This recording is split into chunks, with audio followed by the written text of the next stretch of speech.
Selamat siang Bapak dosen dan teman-teman semua.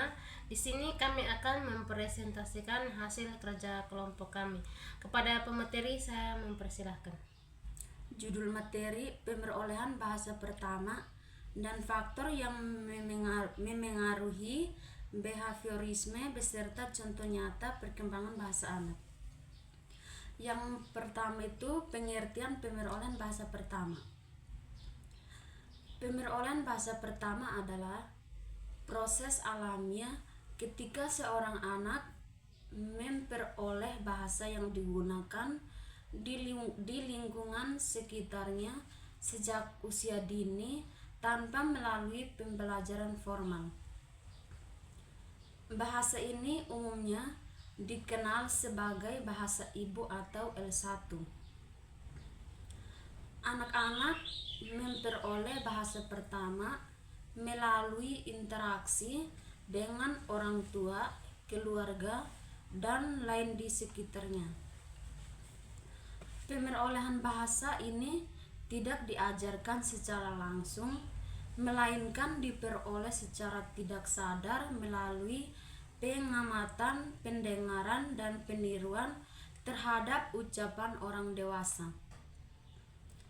Proses ini biasanya berlangsung dari usia 0 hingga 5 tahun, masa yang disebut sebagai critical period untuk perkembangan bahasa. Anak belajar tidak hanya kata-kata, tetapi juga struktur kalimat, intonasi, dan makna melalui konteks kehidupan sehari-hari. Perkembangan ini bisa berbeda-beda antara satu anak dengan anak lainnya tergantung pada kondisi, lingkungan, dan interaksi sosial yang diterimanya. Yang kedua, teori behaviorisme dalam pemerolehan bahasa. Behaviorisme adalah teori belajar yang dipelopori oleh B.F. Skinner.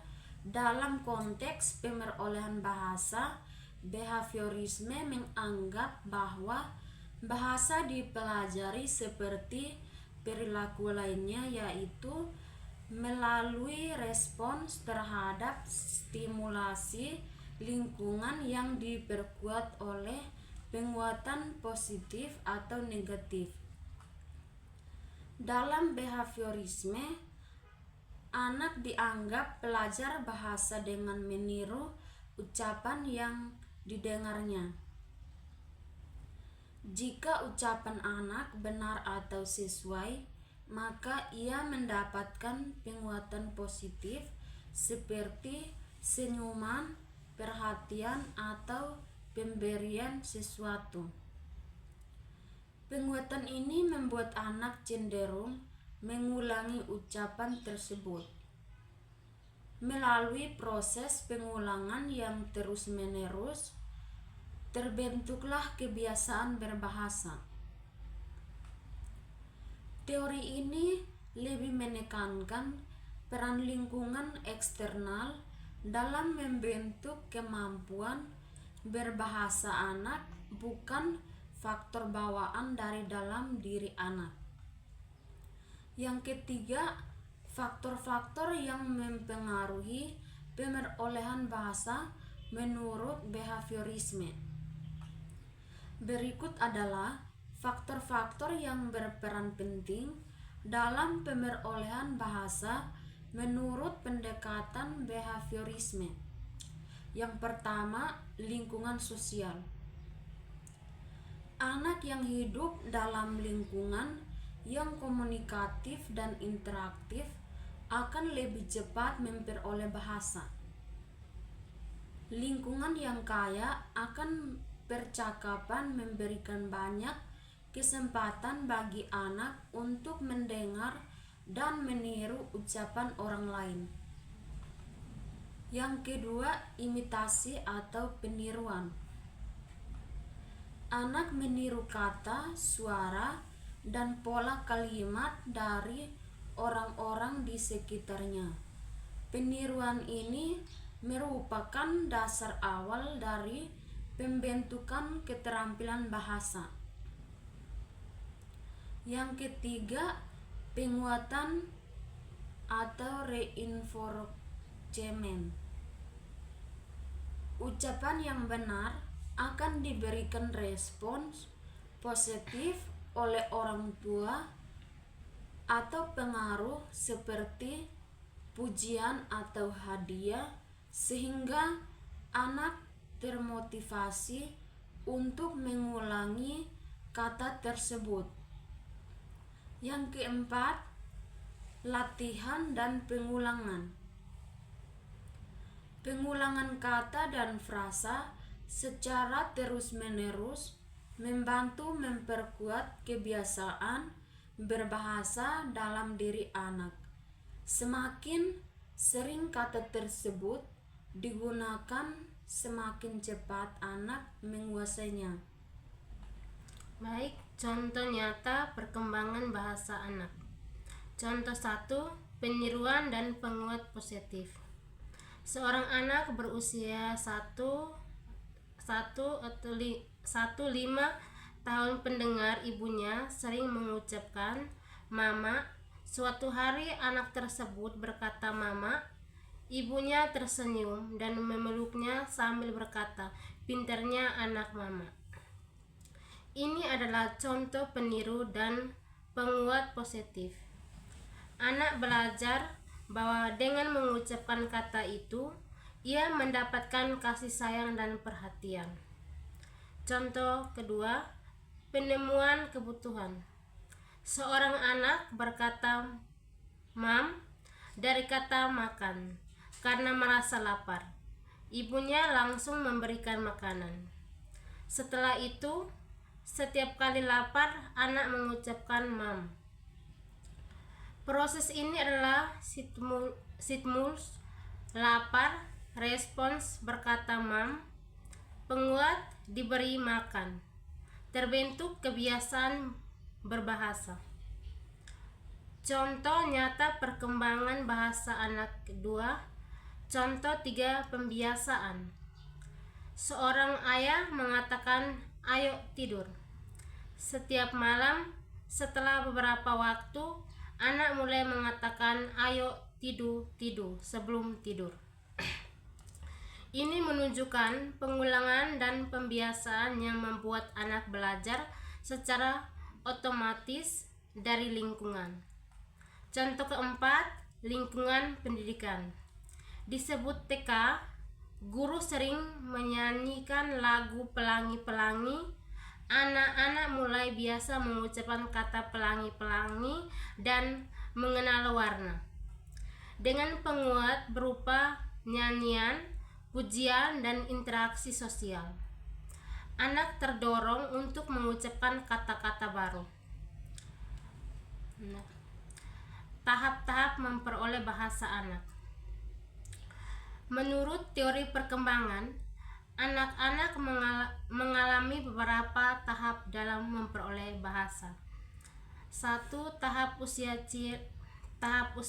ciri-ciri berlinguistik 0-12 bulan, tangisan, ochan, respons terhadap suara, whole phrase.